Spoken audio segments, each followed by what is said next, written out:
Get, you know, his cousin, call him a cousin. Birdo was your cousin, right? No, it's not my cousin. That's his main, one of his main men for years. Birdo was his man, and we doing a video shoot. You know what I mean? For Cream or one of these videos we doing, and Birdo, we all know Birdo, and he comes in our dressing trailer or whatever it is. That was Birdo or George Brother? That was Birdo. That was George Brother Darryl. Was it? No, I thought it was Birdo. One I punched in the face. Yeah. that was George Brother. Yeah, short, dark-skinned dude. Yeah. Nah, it was. He left. He told him to come back.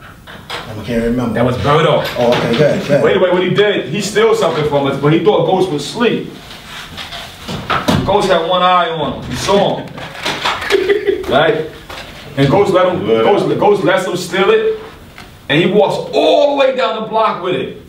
And then Ghost, cause Hezzy too. Yeah, I saw him do this. So then Ghost yells out, "Hey, yo, come here! I want to tell you something." Right. And he's trying to get away. Right. He said, "No, let's come here for a second." And he drags him all the way back.